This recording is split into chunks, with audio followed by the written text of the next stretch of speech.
저희 기출 솔루션 책 또 주제별 이론 이야기에서 복습 한번 해보시죠. 자, 교재 저희 기출 솔루션 책 148페이지 주제별 이론 이야기에서 이제 그 유형상 관련된 내용들 다시 한번 정리해 보겠습니다. 자, 일단 저 6가지 주제 보셨었죠? 취득원가, 원가 모형, 재평가 모형, 그리고 교환 취득, 정보 보조금, 복구 충당부채 배우셨었고요. 그래서 일단 취득원가 관련된 내용에서는 이 최초 취득원가. 그래서 회사가 처음에 자산을 취득했을 때 세 가지: 구입 가격, 직접 관련 원가, 그다음에 복구 원가, 이렇게 세 가지를 자산의 취득 원가를 하는데, 여기 직접 관련 원가 안에 6가지 내용이 추가로 들어가 있었습니다. 그죠? 그래서 일단 구입 가격 안에는 그 취득하면서 지출한 금액과 환급 불가능한 관세 이런 것들 가감하고요. 그다음에 구입한 후에 이제 자산을 사용한 가능한 상태에 이르게 하기 위해서 추가로 발생하는 원가들이 있었습니다. 첫 번째는 그 자산을 취득하기 위해서 전적으로 발생하는 종업원 급여 있었고요. 그다음에 설치 장소 준비 원가, 운송비, 설치비, 그리고 설치한 다음에 시운전비, 전문가 지급 수수료 이런 것들이 있었습니다. 그 안에서 시운전비 같은 경우는 시제품비가 포함될 수 있는데, 시제품비를 포함하기 때문에 그 시제품비를 제외해야 되는 경우도 있었고, 아니 시제품비를 주지 않아서 시운전비를 다 자산형가에 가산해야 되는 경우도 있었습니다. 복구원가는 복구 충당부채에서 따라 보셨고요. 그다음 이 자산의 취득원과 관련해서 이제 추가적으로 등장하는 내용이 이 토지와 건물, 토지와 건물 관련된 내용이었습니다.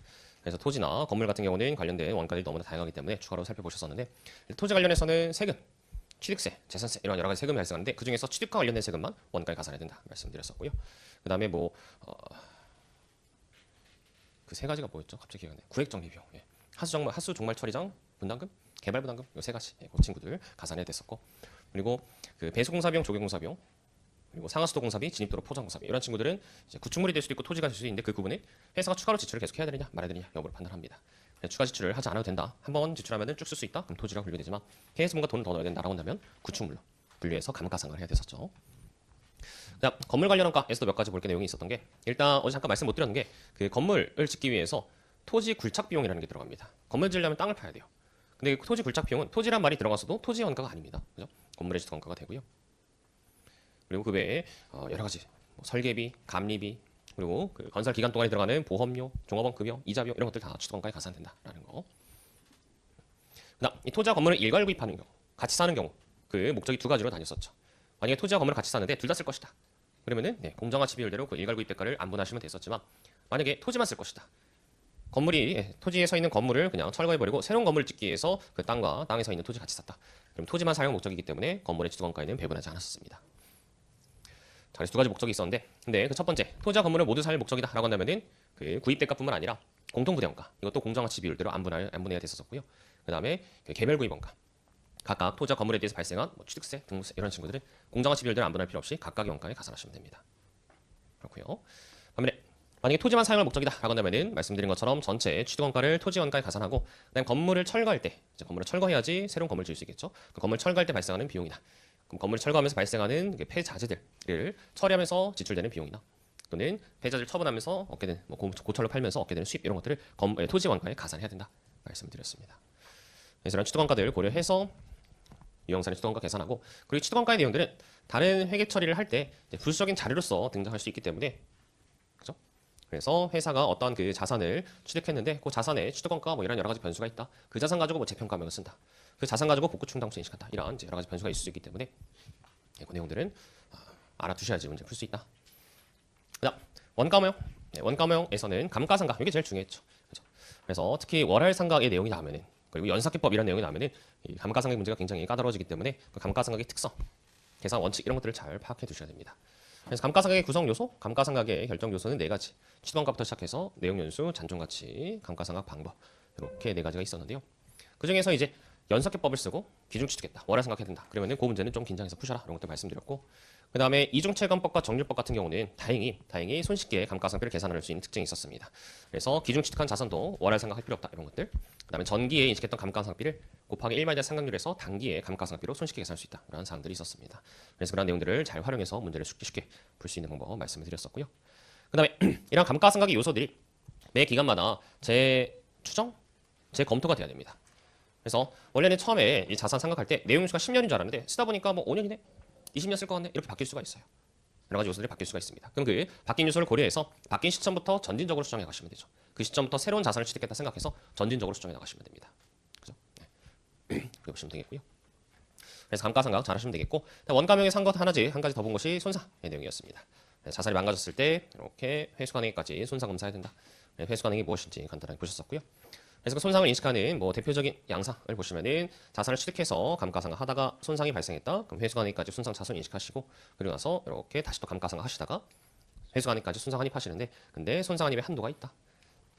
한도. 감가상각하지 손상 인식하지 않았었더라면 장부에 달려 있었을 요금액이 손상 환입의 한도다. 또 살펴보셨었습니다. 그래서 이 손상 관련된 내용에서 이제 주의하실 점은 첫 번째 뭐 하나밖에 없죠. 이거 감가상각. 그래서 손상이 일어나고 나서 이제 감가상각 하실 때 그때 새로운 내용 연수, 새로운 취득원가, 새로운 잔존가치, 뭐 새로운 감가상각 방법으로 감가상각 방법까지 바뀌진 않죠. 그래 이제 그 바뀐 방법으로 감가상각 하실 때 잔존가치 같은 거 빼먹을 수 있기 때문에 주의하셔야 된다 말씀드렸고요. 그 외에는 뭐 크게 특이사항이 없습니다. 그래서 이런 유형상 원가명의 손상에서 시험 문제 보통 나오는 것이 두 가지입니다. 그래서 단기 손익이 미치 영향이 얼마냐, 그리고 손상 누계액이 얼마냐 이 친구들. 단기 손익은 감가상각 언제나 감가상각비는 포함돼야 되고요. 손상과 손상 환입 이런 친구들 포함이 돼야 됩니다. 그다음에 손상 누계액을 물어보는 경우도 있었죠. 손상 차손 인식하게 되면 손상 차손 인식할 때 회계 처리가 어떻게 돼요? 손상 차손, 손상 누계액. 그죠? 그래서 뭐 다 실이라 생각하고 회계 처리를 보여드리진 않았지만 손상 차손 인식하면서 비용 처리하시면서 손상 누계액이라는 자산의 차감적 평가 계정으로 마치 감가상각 누계액처럼 자산의 차감적 평가 계정으로 회계 처리가 되고 그다음에 손상 환입은 반대죠. 손상 누계액이라는 자산의 마이너스 계정을 차변 쪽에 쓰면서 그래서 자산의 차감적 평가 계정을 차변 쪽에 쓰면은 그 금액이 감소합니다. 그죠? 그러면서 반대편에 손상 환입이라는 단기 손익 수익이 되겠죠. 이런 회계 처리를 하게 됩니다. 손상 차손에 의해서 증가하는 손상 누계액과 손상 환입에 의해서 감소하는 손상 누계액 이렇게 반영한 후에 저 손상 누계액이 얼마냐를 물어보는 문제도 종종 나온다. 두 가지 뭐 크게 어렵지 않게 굳이 외우실 필요도 없죠, 그죠? 정리하시면 되겠고요. 그다음 재평가 모형 가보시겠습니다. 재평가 모형. 재평가 모형에서 자산을 공정가치 평가합니다. 그래서 공정가치 평가 주기는 주기적으로 매년 하는 건 아닙니다. 그래서 평가는 범위는 재평가하는 자산 전체를 다 재평가하셔야 되고요. 그래서 평가하면서 자산의 공정가치가 증가했다. 그럼 기타 포괄손익 재평가 잉여금이라는 기타 포괄손익 인식하고 반대로 이 공정가치가 감소했다. 그럼 재평가 손실이라는 단기 손익을 인식합니다. 근데 최초 연도에는 이렇게 재평가를 하지만 그 후속 연도, 그 다음 연도에 다시 재평가할 때 만약에 예전에 재평가 잉여금 이익을 인식했었는데 공정가치가 감소해서 재평가 손실을 인식해야 된다라고 한다면 그 재평가 잉여금 먼저 차감했었죠. 반대도 마찬가지입니다. 만약에 과거에 재평가 손실을 인식해서 단기 손익으로 손실 인식해놨는데 재평가하면서 공정가치가 증가했다. 그러면 단기 손익을 먼저 회복하고 기타 포괄손익 인식한다. 그래서 공정가치가 원가 아래에서 왔다 갔다 할 때는 단기 손익으로, 위에서 왔다 갔다 할 때는 기타 포괄손익으로의 느낌으로 이렇게 손익이 달라지게 되죠. 이런 재평가를 하시면서 저희가 하나 더 주의해야 될 것은 감가상각하는 자산에 대해 재평가를 하실 때 그 감가상각하면서 인식한 재평가잉여금을 대체할 수 있죠. 그죠?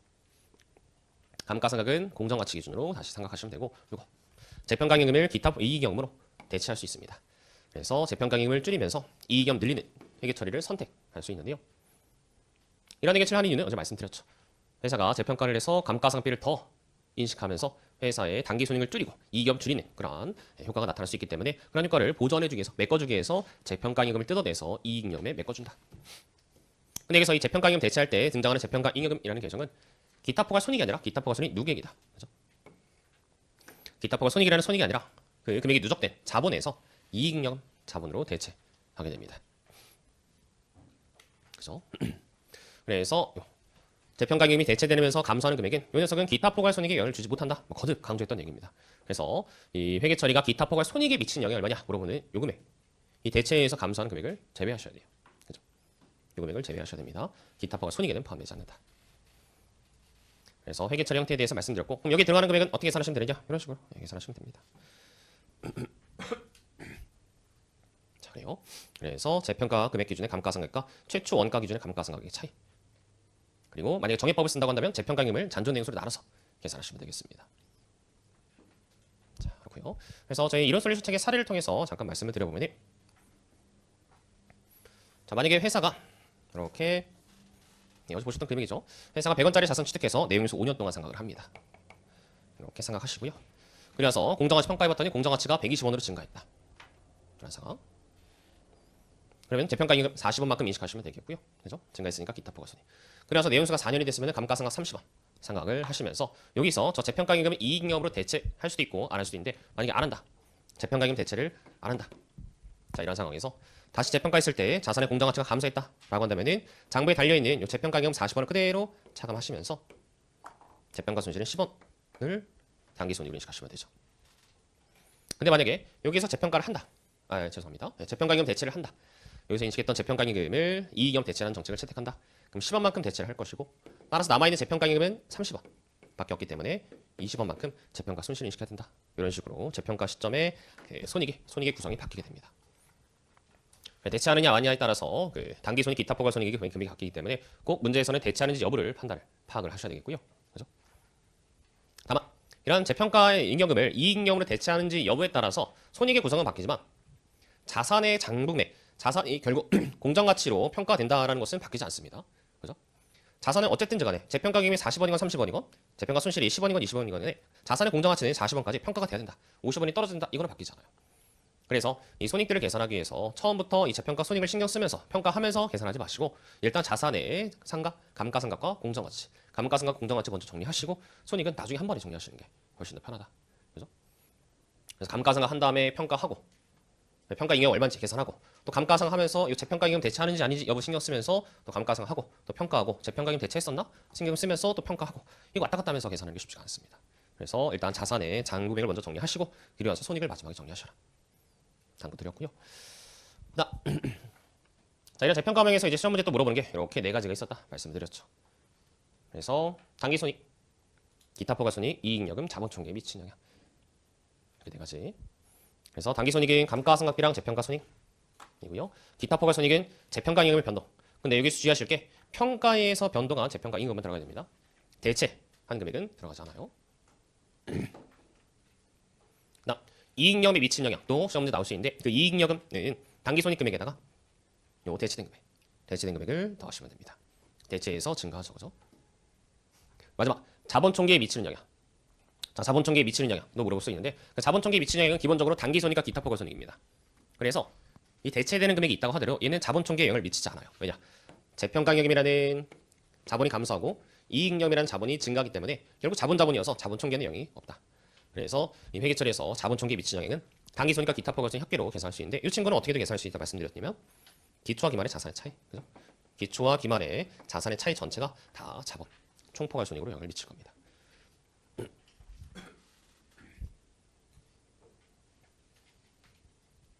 그죠? 네. 그다음 그 기출 솔루션체 자본총계 여기다가 이거 하나 적어주세요.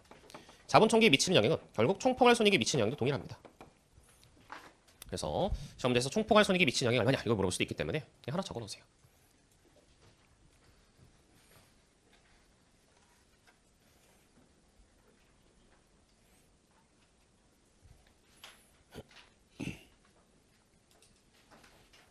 자, 이렇게 해서 정리했고요. 자, 반면에 이렇게 해서 재평가 이익 인식 후에 재평가 손실 인식한 경우 살펴보셨고 반면에 재평가 손실을 인식한 다음에 재평가 이익을 인식하는 경우는 저 재평가 이익의 대체 같은 내용이 등장하지 않기 때문에 훨씬 더 물어볼 내용이 간단합니다. 재평가 손실 인식 후에는 재평가 손실을 대체한다 이런 규정이 없죠. 그래서 반드시 재평가 손실 인식한 금액과 동일한 금액을 재평가 이익으로 인식하고 그리고 다시 더 증가한 금액을 재평가 임금 인식합니다. 그래서 물어보는 것도 한정적이에요. 일단 단기 손익이 얼마냐? 단기 손익은 이 친구 감가상각비랑 재평가 손익 물어보고요. 기타 포괄 손익이 얼마냐? 네, 요 재평가 임금 증가 이거 물어봅니다. 이게 다 적죠? 네. 그래서 재평가 손실 인식 후에 재평가 이익을 인식하는 경우는 넘어가시면 되겠습니다. 그다음 자, 재평가명의 손상. 재평가명의 손상이 있었는데요. 재평가명의 손상은 순서를 지켜주셔야 됐었죠. 재평가명의 손상은 그냥 손상 인식하는 것이 아니라 먼저 재평가, 공정가치로 평가하고 그리고 회수 가능액까지 손상 차손 인식합니다. 이런 과정에서 재평가하면서 인식했던 재평가 잉여금이 장부에 남아있다. 재평가 후에도 그 재평가 잉여금이 남아있다고 한다면 손상 차손 인식할 때 먼저 그 재평가 잉여금을 차감하고 그리고 나서 손상 차손을 더 인식할 수 있었죠. 그래서 이렇게 순서에 따라서 평가해 주시면 되고요. 그다음 손상 환입 또 역시 순서가 있었습니다. 바로 또 환입만 하는 것이 아니라 환입을 하고 나서 회수간액까지 환입을 하고 나서 공정가치까지 평가를 하신다. 근데 이 환입에는 한도가 있습니다. 얼마만큼? 예전에 이 단기 손익으로 인식한 금액만큼 단기 손익으로 환입할 수 있고 그 이상 증가한 부분이 있다는 건다면 그 이후부터는 재평가, 재평가에 회계 처리를 하시면 됩니다. 그래서 손상 환입의 한도는 원가명과 달리 단기 손익을 인식한 금액 그대로 환입을 하셔야 된다. 자, 그렇고요. 그다음 여기서 저희가 말씀을 안 드렸던 게 이게 말 문제로 나올 수 있는 부분이어서 잠깐 더 설명드릴 게 뭐냐면 잠깐만 이론 솔루션 책 가보시면은 이론 솔루션 책 150페이지에 2번에 재평가 후 손상의 검토 이거 잠깐 말씀드릴 텐데요. 자, 이번에 재평가 후 손상의 검토 그거 보시면은 자, 순공정가치는 공정가치 빼기 처분부대원가가 라고 나와 있고 처분부대원가가 미미한 경우와 처분부대원가가 미미하지 않은 경우가 나와 있습니다. 그래서 처분부대원가가 미미하면은 공정가치랑 순공정가치가 비슷하기 때문에 그 오른쪽에 파란색 글씨 회수 가능액을 추정할 필요가 없습니다. 왜냐? 재평가된 자산이 추가로 손상되었을 가능성이 희박하기 때문에 회수 가능액을 추정할 필요가 없다. 손상을 더 인식할 필요 없다는 얘기입니다. 반면에 그 밑에 처분부대원가가 미미하지 않은 경우다. 그러면은 공정가치와 순공정가치 차이가 많이 나요. 그래서 사용가치가 재평가 금액보다 작다면 손상검사를 추가로 해야 된다. 그래서 이 경우는 손상검사를 해봐야 된다. 그 얘기입니다. 이게 무슨 얘기냐? 저희가 말씀드린 것처럼 재평가 금액의 손상은 재평가하고 손상검사를 합니다. 그죠? 재평가하고 손상검사를 해요. 근데 손상검사 대상 금액의 회수 가능액은 맥시멈, 순공정가치, 사용가치입니다. 그죠? 근데 순공정가치는 거기 써 있는 것처럼 공정가치 빼기 처분부대원가예요. 처분부대원가, 그죠? 부대비용. 그래서 만약에 이 처분부대 비용이 작다. 공정가치가 한 1,000원이고 처분부대 비용이 10원이다. 그러면은 회수 가능액은 최소한 990원이죠. 그죠? 아무리 작아도 990원 밑으로 안 떨어집니다. 둘 중에 큰 거기 때문에. 그러면은 1,000원까지 공정가치 평가하고 990원까지 손상차손 인식할 필요가 없다는 거죠. 그죠? 차이가 별로 없으니까 굳이 10원만큼 손상차손을 더 인식할 필요가 없다. 처분부대원가가 미미하면은 공정가치와 회수 가능액의 차이가 없을 것이기 때문에 손상검사를 할 필요가 없다는 겁니다. 근데 만약에 처분부대원가가 10원이 아니라 뭐 한 200원이다. 그러면은 사용가치가 높지 않으면 당연히 손상검사를 추가로 해야 된다라는 얘기가 등장하는 것이죠. 그죠? 그래서 이게 말 문제로 나올 수 있기 때문에 잠깐 말씀드렸고요. 이렇게 해서 재평가명의 손상 규정에 대해 말씀드렸고, 그래서 그에 대한 뭐 이런 그림 것들 뭐 보실 필요 없어서 다 보시던 내용이니까 넘어가시겠습니다. 저 손익도 손상 하나 추가하시면 되죠. 자, 바로 교환 취득 가시겠습니다.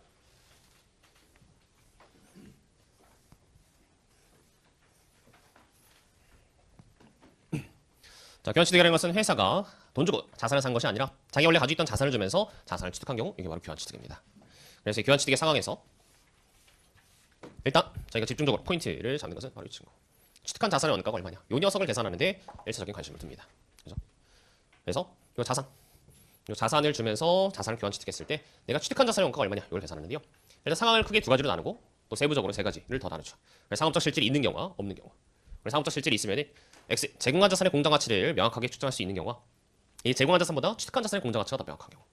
그리고 둘 다 명확하지 않은 경우. 이렇게 세 가지로 나눕니다. 그래서 만약에 제공한 자산의 공정 가치가 더 명확하다라고 한다면은 그 제공한 자산의 공정 가치를 써서 X의 공정 가치를 써서 이 두 녀석이 같다, 두 녀석이 같다, 가치가 같다, 주고받은 것이 같다라는 논리에 따라서 Y의 금액을 역산해냅니다. 그래서 예를 들어서 숫자를 집어넣으면 제공한 자산의 공정 가치가 100원이에요. 준 현금이 10원입니다. 그럼 Y의 취득원가는 110원. 반대로 제공한 자산의 공정 가치가 100원인데 현금 받은 게 10원이 있습니다. 그럼 Y의 취득원가는 90원. 이런 식으로 해서 주고받은 것의 가치가 같다라는 논리를 써서 Y의 취득원가를 역산해내시면 됩니다. 근데 만약에 주고받은 자산을 비교해봤더니 주고받은 자산의 공정가치를 비교해봤더니 X의 공정가치보다 Y의 공정가치가 더 명확하다. 또는 X의 공정가치 모른다. 그래서 Y의 공정가치 쓰는 게 더 맞다라고 한다면 X의 공정가치를 무시하죠. 이거 쓰지 않고 Y의 공정가치로 Y의 취득원가를 결정합니다. 이 경우에는 주고받은 현금을 고려치 않아요. 현금을 주고받았다고 하더라도 그 Y의 공정가치 자체가 Y의 취득원가가 되기 때문에 굳이 현금을 고려할 필요가 없습니다. 그렇죠? 마지막 세 번째는 두 녀석의 공정가치를 둘 다 고를 때 그럴 때는 쓸 수 있는 금액이 준 자산의 장부 금액밖에 없죠. 그래서 장부액을 써서 주고받은 현금 고려해서 취득원가 계산하시면 됩니다. 그래서 이 Y의 취득원가를 결정하신 다음에 이제 회계 처리를 완성하시면 됩니다. 받은 Y의 취득원가, 받은 현금과 준 X의 장부 금액 그리고 준 현금 고려하셔서 주고받은 것을 비교해서 더 받았다 처분이익, 더 줬다 처분 손실 이렇게 계산하시면 됩니다. 그래서 말씀드렸다시피 저쪽에서 이 그림에서 주고받은 것의 가치 같다라는 논리를 써서 Y의 취득원가를 먼저 결정하시고 그리고 회계 처리를 따로 해보시는 게 더 헷갈리지 않는다. 실수를 줄일 수 있다라는 거. 그렇죠? 그다음 이런 교환취득 상황에서 시험 나오는 것은 뭐가 있냐면 일단 처분 손익이 얼마냐 이거 물어보고요. 그리고 Y의 취득원가가 얼마냐 이것도 물어봅니다. 두 가지 다 나올 수 있죠. 자산의 취득원가와 처분 손익. 근데 좀 이따 풀어보시겠지만 이 교환 취득의 문제 자료가 나오면은 이렇게 교환 취득만 내는 것이 아니라 취득한 이 교환 취득을 통해서 취득한 자산의 원가 가지고 추가로 무슨 회계 처리를 하는 문제도 종종 나옵니다. 네. 그래서 이 교환 취득한 자산 가지고 재평가를 한다든지 교환 취득한 자산에 대해서 순상을 인식한다든지 이런 식으로 해서 여러 가지 추가적인 내용이 등장할 수 있기 때문에 교환 취득 이것은 문제 풀이를 위한 기본 베이스가 되고 거기에 플러스 알파로 문제 출제될 수 있기 때문에 빠르게 계산하는 연습을 해보셔야 된다. 그렇죠? 정보보조금. 자, 정보보조금 보시면은 일단 저희 시험에서는 자산 관련 보조금만 시험에 나옵니다. 수익 관련 보조금. 즉 바로 비용으로 지출한 금액을 보전받는 그 수익 관련 보조금은 비용 관련된 수익 관련 보조금은 2차 시험에서 딱 한 번 2015년도인가에 한 번 나온 적이 있지만 그 외에는 그 외 시험에서는 다른 번 나온 적이 없습니다. 그래서 자산 관련 보조금만 보시면 되겠고 그 자산 관련 보조금은 어떻게 처리하셔야 되느냐? 관련된 자산이 바로 비용 처리되는 것이 아니기 때문에 보조금 받은 금액도 바로 수익으로 인식하시면 안 됩니다. 그래서 보조금 수익을 인식하지 않고 별도의 계정으로 쟁여놔야 되는데 그 방법이 두 가지가 있죠. 원가차감법과 이연수익법. 그래서 원가차감법은 자산의 차감자 마이너스 평가 계정으로 기재하는 것을 말하고 이연수익법은 별도의 부채로 인식하는 것을 말합니다. 그래서 이렇게 정보조금 받은 것을 쟁여놓은 다음에 이제 자산이 감가상각을 통해서 비용 처리가 되면 그에 맞춰서 정보조금도 수익을 인식하시면 됩니다. 근데 원가차감법의 경우는 이렇게 감가상각비를 차감하는 방식으로 수익으로 인식하시면 되겠고 이연수익법은 별도의 수익으로 그 수익을 인식하시면 되겠습니다. 그래서 회계 처리 방식이 조금 다르다. 원가차감법은 모든 자산의 금액에서 가감을 하는데 이연수익법은 별도로 부채 수익을 인식한다라는 거. 그래서 어제도 말씀드렸다시피 이런 생각하는 금액, 수익을 인식하는 금액은 이렇게 계산된 금액을 쓰셔야 됩니다. 그래서 정보조금 받은 금액 중에서 감가상각의 비율대로 정보조금 생각하셔야 되고 여기서 주의하실 점이 감가상각 대상금액 이 자리에 다른 금액이 들어가면 안 됩니다. 그래서 뭐 기초 장부금액이라든지 아니면 그냥 장부금액 이런 것들이 들어가시면 안 돼요. 그래서 이중체감법이나 정률법 같이 기초 장부금액의 상각률을 곱하는 식의 계산을 한다고 하더라도 절대로 기초 장부금액을 정보조금 생각 시에 고려하시면 안 됩니다. 그리고 어제 아까 말씀드렸다시피 만약에 이 원가차감법을 쓴다. 이연수익법은 안 됩니다. 원가차감법을 쓴다면 어차피 자산의 원가에서 이 정보조금 차감하고 감가상각비도 정보조금으로 생각하기 때문에 요 정보조금과 자산을 같이 순액으로 생각할 수 있다 말씀드렸죠. 그래서 순액으로 생각할 수 있는데 어떤 경우에는 유일하게 안 되느냐? 이중체감법이나 정률법을 쓸 때 잔존가치가 있으면 순액으로 계산할 수가 없다 말씀드렸었죠. 그래서 뭐 정액법, 연속해법 이런 것들은 무조건 되고 이중체감법, 정률법은 잔존가치가 없으면 또 가능합니다. 그래서 교수님들도 이걸 아셔서 이제 요즘에는 이 이중체감법인데 잔존가치가 있는 경우만 시험 문제 잘 내요. 그죠? 네. 그래서 어떻게든 여러분들 괴롭히려고 그 시험 문제를 까다롭게 됩니다. 그럼 어쩔 수 없이 따로따로 생각해 주셔야 돼요. 맞습니다. 자, 그렇고요. 이렇게 해서 정보조금을 생각하시다가 정보조금 중간에 상환할 수 있습니다.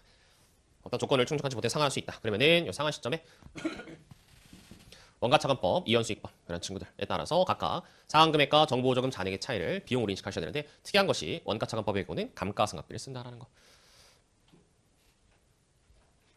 자, 그다음 자산을 처분할 수도 있습니다. 보통 정보조금은 그 관련된 자산을 처분하는 경우가 시험 문제에 자주 나오죠.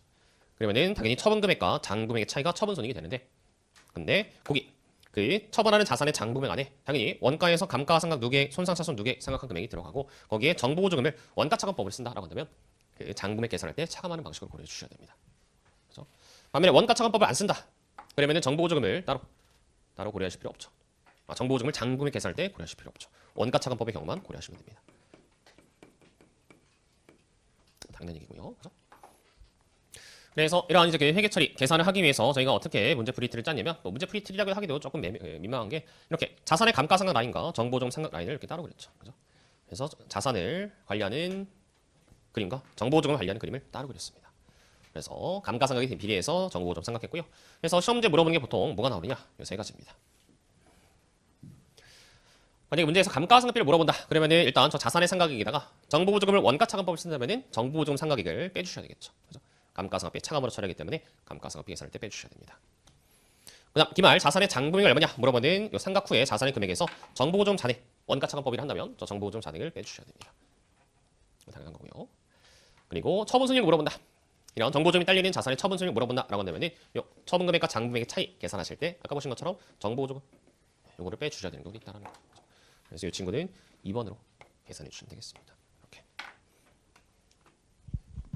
자, 그래서 이런 친구들 고려해서 문제에서 물어보는 것들 답하시면 되겠고요.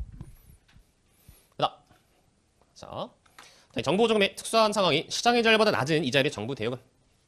이거 잠깐 보실 텐데요. 자, 회사가 이번에는 정부로부터 돈을 공짜로 받은 것이 아니라 빌렸습니다. 그래서 돈을 갚아야 된다. 근데 정부한테 빌린 돈, 받은 돈과 갚아야 될 돈이 차이가 날 수 있다는 것이죠. 그래서 회사는 이렇게 해서 정부한테 받은 돈을 차입금 인식하려고 했는데 근데 갚을 돈 계산해 보니까 이 차입금의 공정 가치가 받은 돈과 다르다는 것이죠. 그래서 숫자를 이렇게 넣었었죠. 이렇게 100원, 80원. 그죠? 그러면은 정부 차입금은 80원만 인식하고 나머지 20원만큼 차이가 나는 금액 더 받은 돈은 정부 보조금으로 처리해서 자산에 관련된 회계 처리를 해야 된다는 것이죠. 그죠? 그래서 받은 돈과 정부 차입금 공정 가치의 차이, 받은 돈과 정부 차입금 공정 가치의 차이로 보조금 계산하시면 됩니다. 그래서 이러한 그 상황에서 시험 문제 물어보는 것은 단기 손익에 미치는 영향이 얼마냐 물어보고요. 그래서 그 단기 손익 미치는 영향 계산하실 때는 감가상각비랑 이자비용을 추가로 대답해 주셔야겠다. 자, 그렇습니다. 자, 그래서 이 정도 정보 보조금 보시면 되겠고요. 자, 마지막 복구 충당 부채. 자, 복구 충당 부채. 복구 충당 부채는 회사가 자산을 취득하면서 발생한 복구 의무에 대해서 부채를 인식하는 것을 말하죠. 취득과 관련된 부채이기 때문에 취득 시점에 인식을 하셔야 됩니다. 근데 그 인식할 금액은 미래 복구 예상 지출 금액의 현재 가치만큼 인식하시면 되겠고요. 그 녀석을 자산의 원가에 가산하시면 됩니다. 그죠? 그리고 나서 뭘 하시면 되느냐? 복구 충당 부채 유효이자율법 생각하시면 되겠고요. 이자비용 인식하시면 되겠고, 그러고 나서 복구 시점이 되었을 때는 돈 써서 복구를 하시면 됩니다. 그래서 복구 충당 부채를 줄이면서 현금을 쓰면서 복구를 하시되 여기서 차이가 발생할 수 있습니다. 그럼 차이는 복구 손익, 단기 손익으로 인식하시면 되겠습니다. 돈을 더 썼으면 손실, 덜 썼으면 이익이 되겠죠. 그래서 이러한 복구 충당 부채가 등장하면 관련된 손익이 두 가지가 더 등장합니다. 일단 당연히 감가상각비는 고려하셔야 되겠고요. 그 다음에 이자비용, 복구 충당 부채 이자비용 고려하셔야겠고, 그리고 복구 과정에서 발생하는 복구 손익까지. 이렇게 해서 세 가지를 반드시 고려해 주셔야 됩니다. 물론 이제 관련해서 자산을 처분하면서 발생한 손익이다, 폐기하면서 발생한 손익 이런 것도 등장할 수 있으니까 유연하게 대처해 주시면 되겠습니다.